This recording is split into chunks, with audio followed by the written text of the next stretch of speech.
This is really great because we feel lucky that we actually have a flower on this Rudbeckia hirta, this black-eyed Susan. Technically, black-eyed Susans are a biennial, and what that means is it has a 2-year growth cycle. Hey everybody, Sean and Allison here from Spoken Garden. Hi you guys, happy Friday. It's Friday. Friday! And it's day 158 of the Quarantine Gardeners. If you don't know, that's us. We're the Quarantine Gardeners, and this is our daily video log of us accomplishing different projects around our garden while we're still under quarantine. And it's Plant Chat Friday. Plant Chat Friday! So thank you for joining us and for being here today. And go ahead and click that subscribe button down below if you haven't already so you don't miss out on every daily video that we post. So guys, it's Plant Chat Friday, and today we're talking about black-eyed Susans. Yes, one of our favorites and also a newbie to our garden.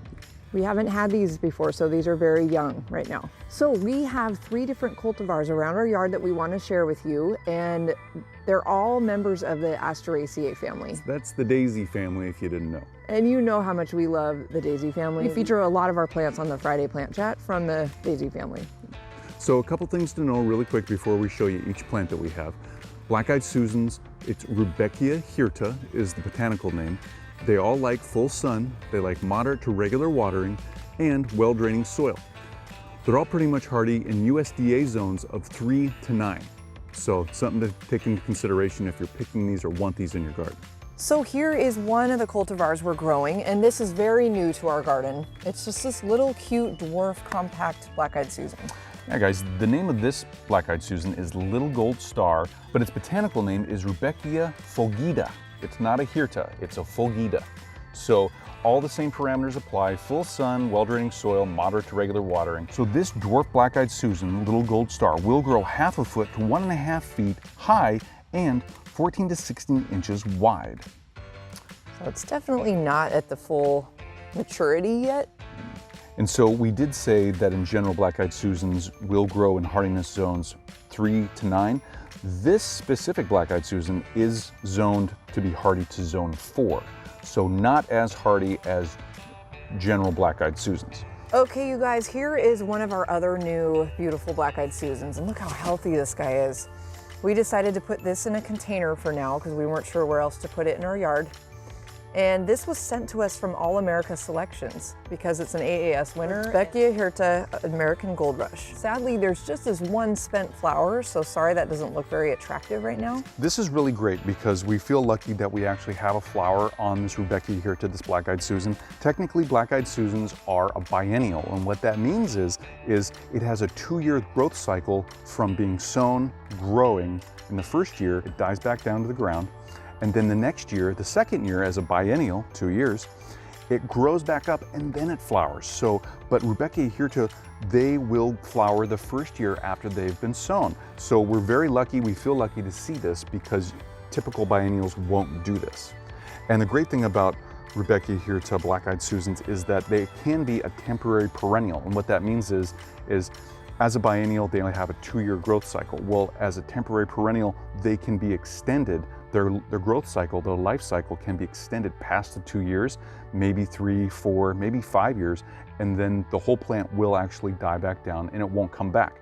But it will have produced seed from all the different flowers that it did produce in those years. So we're very thankful to be trialing this plant, and it is doing very well. It's completely quadrupled in size since we planted it, and we look forward to seeing hopefully maybe a couple more blooms into the fall here. Well, and guys, to really push this forward, to really give you a good idea, this is a herbaceous perennial, especially in our climate. So what it does is it grows up during the growth season in the spring and summer and into the fall, and then in the fall it dies back down.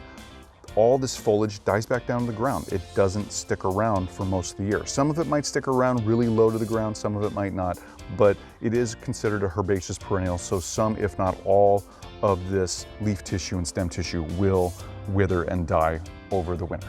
Here is our newest member of our black-eyed Susan family, I guess you could say. This is Rudbeckia hirta, and this is Toto Gold. Toto. Toto. Hey, it's tiny, it's small, but it's really bright. So again, we're just slowly adding black-eyed Susans to our landscape. So this guy is pretty small right now, obviously, but it does have a lot of blooms on it. And we bought it to put together with a fall container we're creating. Yep, and it's also going to be part of digging deeper, part of a bonus guide for our book coming out this February. So we're going to use this to show that fall container and how to build that as part of the bonus guide of our book, which you can pre-order now on Amazon, and we'll have a link down below for that. We like watching butterflies and bees love black-eyed Susans, and sometimes hummingbirds too. Yep, they're great for pollinators, attracting them and keeping them in your yard. So guys, a couple things to keep in mind for this little guy right here is it'll grow 20 to 25 inches tall, and this one actually likes maybe a little bit of partial shade. It'll grow in partial shade. Full sun is always good for black-eyed Susans, but this guy will do partial shade. So definitely keep that in mind if you have any partial shade areas and you want black-eyed Susan in your garden. That was a big selling point for us because we're running out of full sun space without creating new gardens, so which we might have to do. So flower colors for black-eyed Susans are pretty clearly yellow, kind of different shades of yellow. You might have orange. Yep, sometimes some different shades of orange too. There are black-eyed Susans mixed with echinacea that have kind of an brownish or even darker orange, kind of rust-colored tinge. Which we just found out about, which is super cool. I know, Who knew you could mix those two species? That's great. I believe the name is Rudbeckia, which I think is awesome, and I totally want one now. So, oops, we have to find that. Have to find that one now. But so with the yellow color, you've got this dark brown, almost black-looking center, and that's where the name Black-eyed Susan came from. So, guys, black-eyed Susans descend from wildflowers that are native to the central and eastern United States. So it's really cool that, you know, these descended flowers, we can see these and we can use these in our gardens. They've been cultivated and grown and selected for our gardens. Okay, you guys, those are the 3 different cultivars we have of Rudbeckia hirta. And one thing we forgot to mention is you can deadhead the flower stems. Yep, it's important to deadhead these plants because you want to continue their flowering into the fall. If you don't deadhead, that's okay. That's up to you, but if you want to have them flower continuously into the fall months, go ahead and deadhead them, and that'll make sure that they flower a lot longer. Another thing to watch for with your black-eyed Susans, depending on where you live, is pests and diseases. So they could be prone to slugs or aphids, so that's a consideration. Maybe watch for those, look for signs on your leaves of small holes or anything that might indicate slug damage. And they're also susceptible to smut, leaf spot, and a couple other diseases out there, so make sure to keep an eye out for those.